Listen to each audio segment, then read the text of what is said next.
Kananga Yesu Yoleyo Nela Kanga Ofana Pembenya Papa Okata Makambo Nangai d'animer encore cette émission.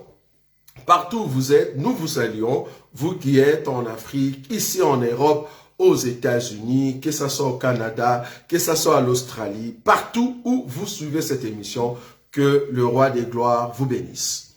Avant de commencer cette émission, nous voulions aussi annoncer à tous nos bien-aimés que bientôt nous aurons une autre émission, ça va, une autre émission qui va au fait s'intituler Le Conseil du Docteur, ça va, le Conseil du Docteur, dont je vais commencer à donner au fait des conseils à nos bien-aimés qui aimeraient au fait exceller dans toutes choses, dans tout aspect de la vie. Si tu veux voir la main de Dieu, si tu veux au fait réellement comprendre comment évoluer avec le Seigneur, toi qui es un enfant de Dieu, que ça soit financièrement, que ça soit spirituellement, que ça soit dans tes relations avec tes collègues, que ça soit sanitairement, donc dans tout domaine de la vie, tu seras au fait aidé par les conseils que nous allons commencer à donner ici. Donc, ici, l'émission vraiment sera le conseil du docteur. Ça va? Donc, nous allons commencer à prendre une écriture de la Bible et nous allons faire asseoir des pensées tout autour de cela afin de vous aider d'exceller dans la grandeur, d'exceller spirituellement, d'exceller dans la prière, d'exceller dans la connaissance de la parole, d'exceller financièrement, donc dans tout le domaine de nos vies, que ce soit la vie ici sur terre et que ce soit la vie spirituelle. Le Seigneur ne manquera pas de nous bénir. Alors, aujourd'hui, comme vous pouvez le remarquer, nous avons au fait ici devant vous au fait, j'ai mis 3 thèmes.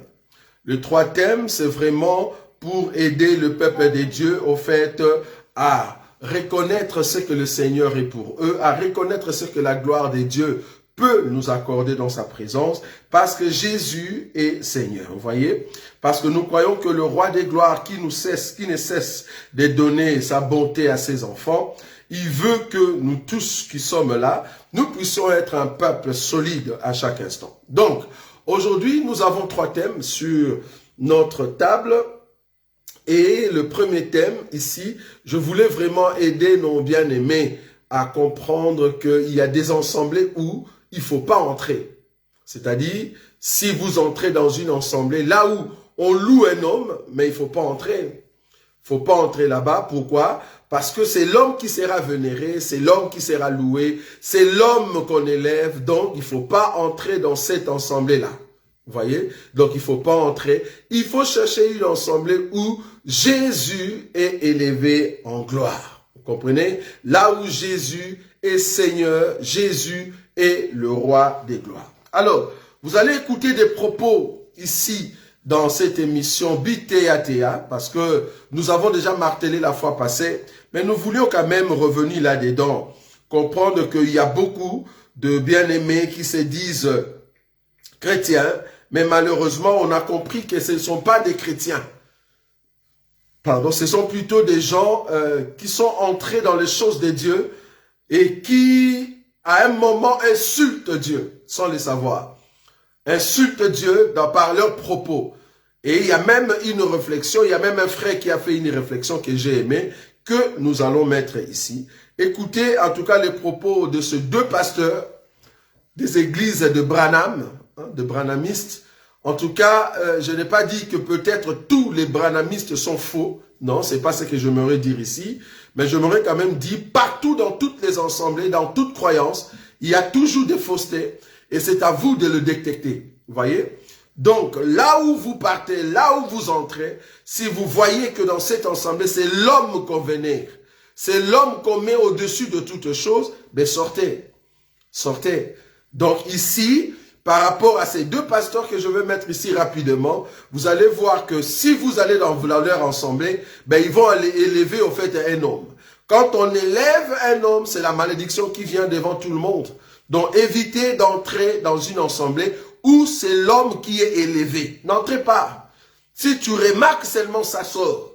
N'entre pas, ne reste pas. Écoutez.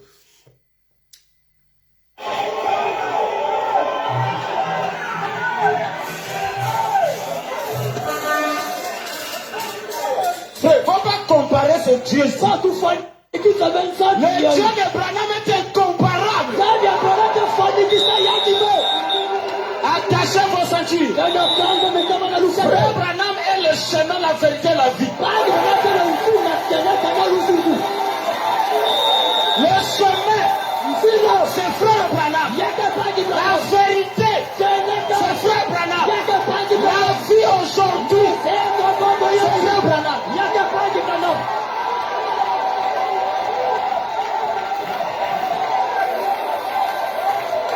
Tony Isabelle, tu vas aller au ciel?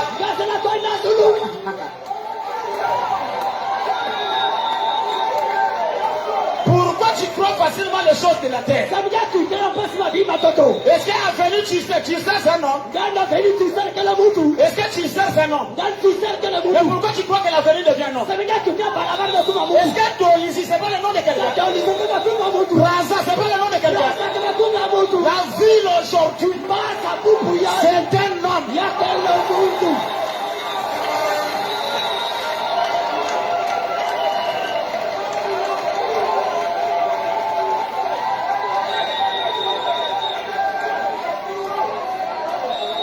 Le chemin, c'est Frère Branham. La vérité, c'est Frère Branham. La vie, c'est Frère Branham. En d'autres termes, tout ce qui n'est pas Branham, c'est la mort. Eh bien, c'est faux.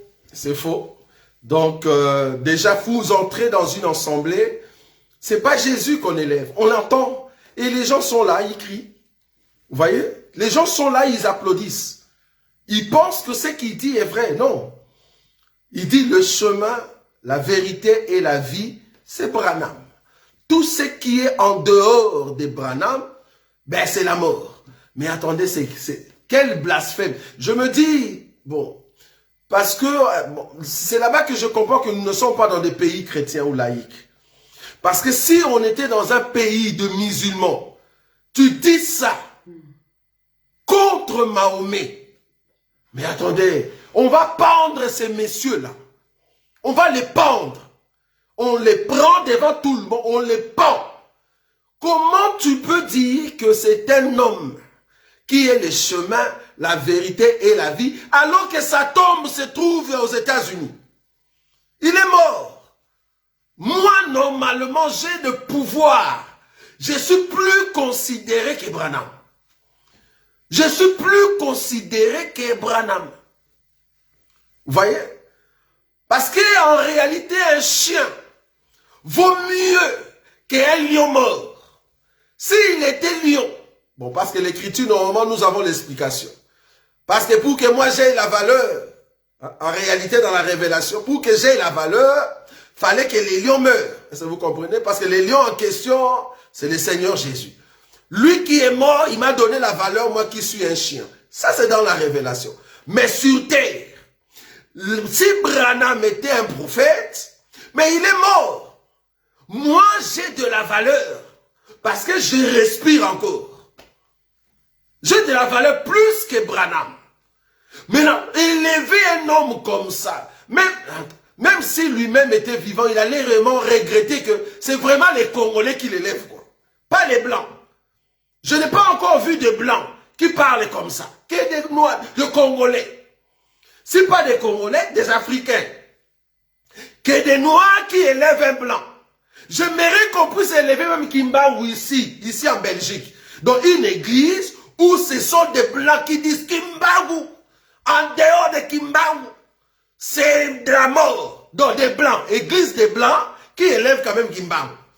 Je me dis, ah, du moins, des Blancs élèvent un Noir. Mais vous les Noirs, vous élevez tout le temps les Blancs. Qu'est-ce qui ne va pas? Qu'est-ce qui ne va pas?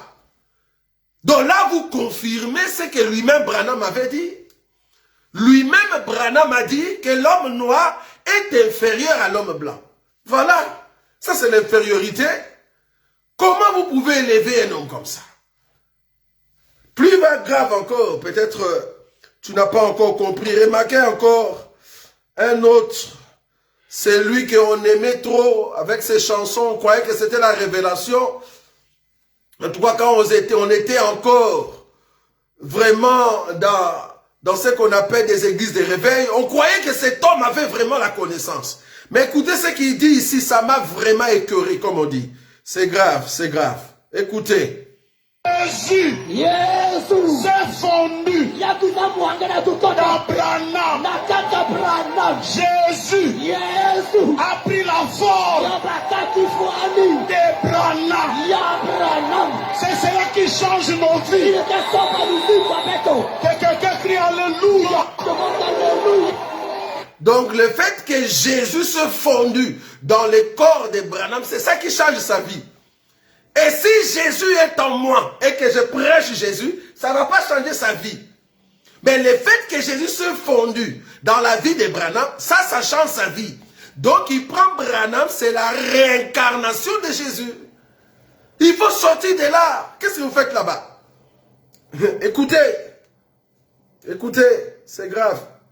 Quand vous voyez Branham, c'est Jésus fondu dans un homme. Après Branham, Jésus. Et je vais vous dire que c'est Jésus en question est déjà venu. Non, je n'entends pas d'amen. Jésus pour nous est déjà venu.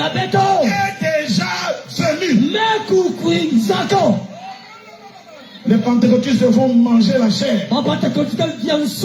Les chairs qui sont brouillées par le credo. Mais je bénis Jésus-Christ. William Branham ne peut pas mourir. Alors qu'il est mort. Il ne peut pas mourir. Alors qu'il est mort. Heureusement, il est mort. Heureusement. Écoutez la sagesse.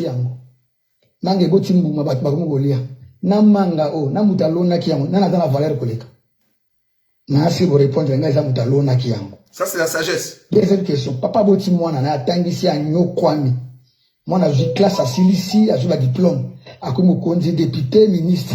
A ole kanjera papa na ye. Et c'est papa wana. Na mwana wana. Na lipela batu ba pesa lusako mingi. Na batu ba pesa félicitations mingi. Na so pesa mwana félicitations aba bino pesa papa. Papa nda o mérité. Soko moni mutu na vie. Abani ko linga ekelamu. Ko leka mokeli. Abani ko linga ba sakoli, ba prophète, ba pasteur, ba tomokili ko leka Yesu. Égarément te. Wana ça plus qu'égarément.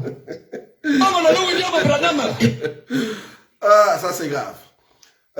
Nous voulons juste dire à nos bien-aimés qui nous suivaient, nous ne sommes pas contre des pasteurs. Dans nos émissions, nous voulons juste dire au peuple de Dieu, faites attention. Si seulement tu veux aller au ciel, ouvre tes yeux et ouvre tes oreilles. Regarde ce qui se passe dans l'église. Écoute ce qui se dit dans l'église. Si l'enseignement n'est pas juste et ce que tu vois ne correspond pas à l'enseignement, sors. Sors. Ce n'est pas un péché.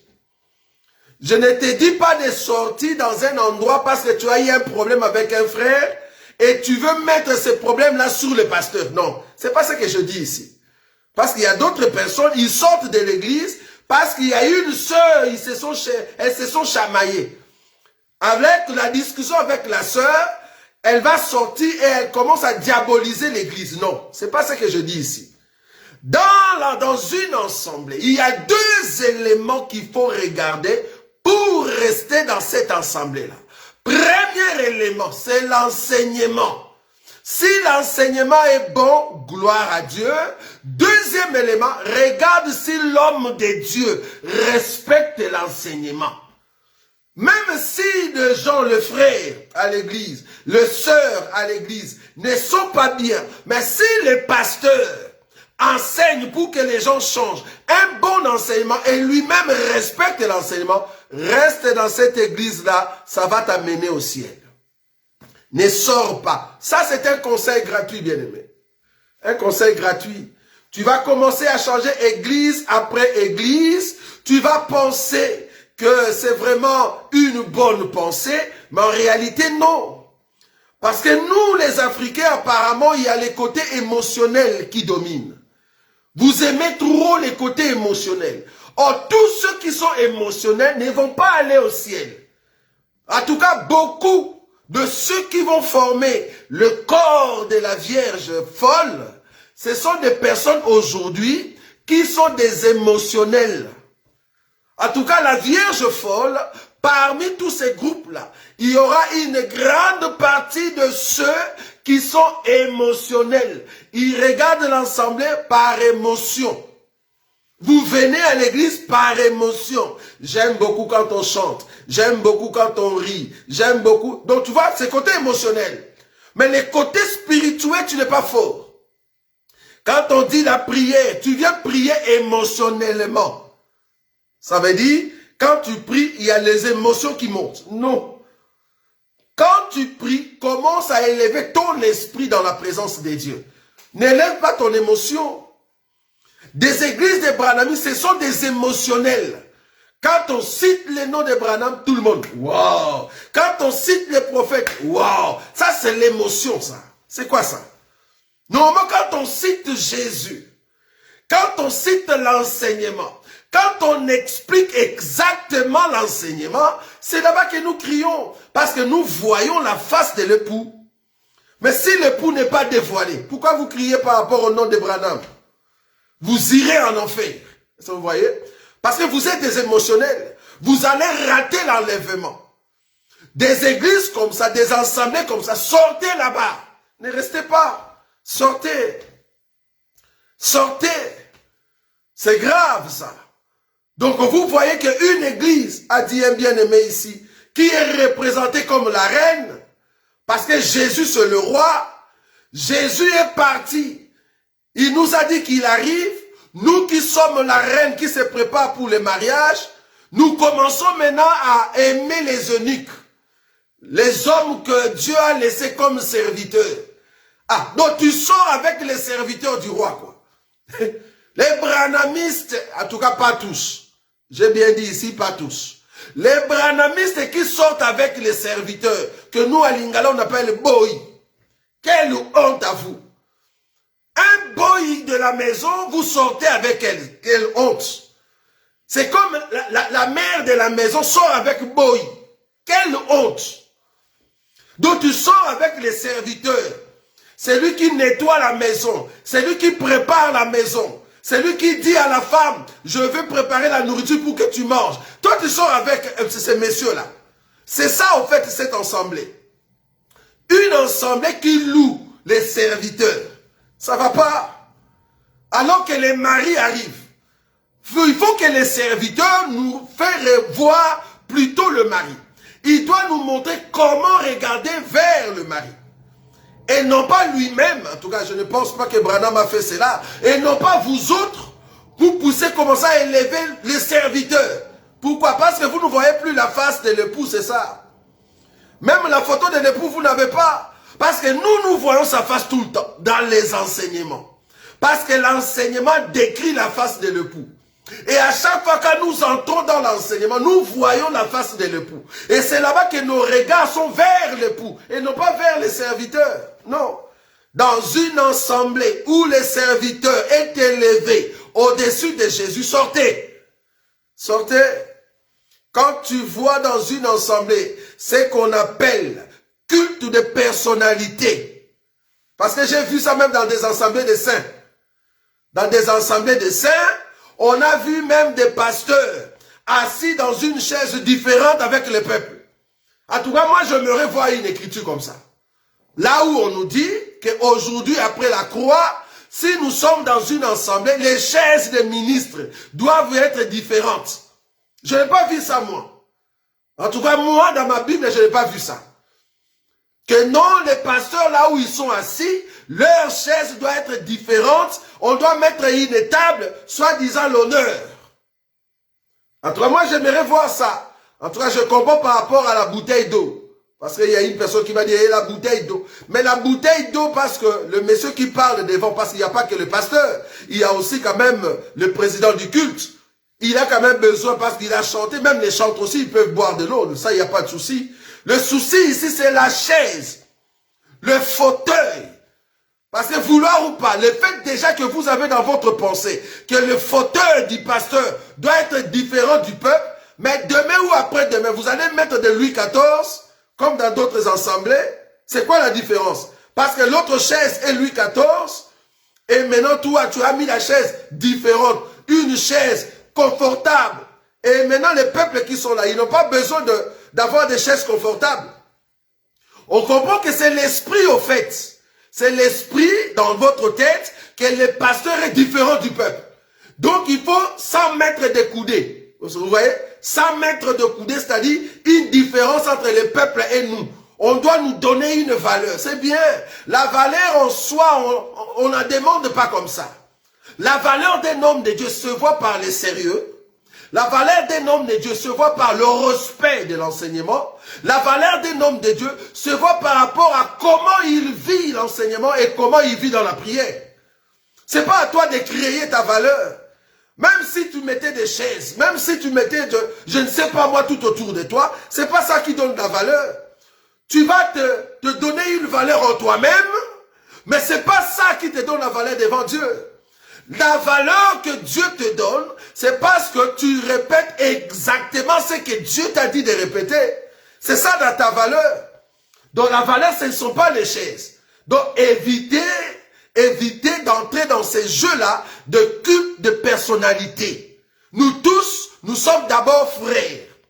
Et parmi les frères, Dieu a doté d'autres personnes des dons ministériels. Le ministère va s'opérer quand l'homme de Dieu est devant en train de le présenter. Et quand l'homme de Dieu descend, il est notre frère. Il est notre frère. Pourquoi lui donner une chaise considérable, confortable, pour que les dons ne souffrent pas? Entre moi, j'aimerais voir ça dans les Écritures. Mais que Dieu vous aide. Donc vous voyez, vous allez tomber dans les pièges de ces gens ici. C'est-à-dire, on élève un homme. J'ai même vu beaucoup de bien-aimés, ils ont fait la nécromancie. La nécromancie, c'est-à-dire, on commence à poser à une personne qui est morte des questions. Ils ont fait ça à Kinshasa, vous voyez, dans une assemblée, une grande assemblée. Ils commençaient maintenant, parce qu'il y a un pasteur, un homme de Dieu qui était mort, ils commençaient à poser des questions. Pourquoi tu nous as laissés? Tu te rappelles encore, tu m'avais dit que tu allais faire ça. Voilà, maintenant tu es parti. Pourquoi tu es parti? Tu poses à un mort des questions. C'est la nécromancie. Nous, dans notre évangile, je ne peux pas poser des questions à un mort. Non. Je ne peux pas poser des questions à un mort. Si la personne vient de partir, je loue le Seigneur. La seule personne qui est morte et ressuscitée, c'est Jésus. C'est pour cela que nous lui posons des questions. Comment je vais poser des questions à une personne qui est morte?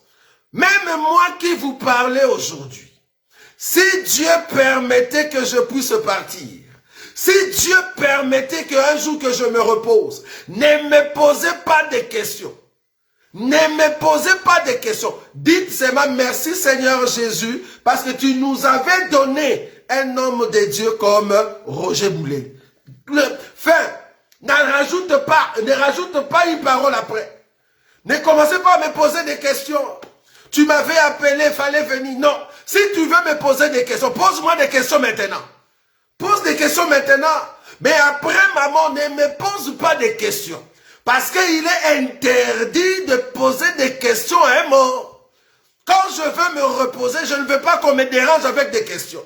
Si tu veux me déranger, dérange-moi maintenant. Ne me dérange pas après ma mort. Non. Ne me dérange pas après ma mort. Dérange-moi maintenant. Après ma mort, je me repose. Après ma mort, je suis à côté de tous les saints. On se repose. Parce que le Seigneur viendra nous chercher. Vous voyez? Donc évitez de poser aux morts des questions. Non, c'est pas bon ça.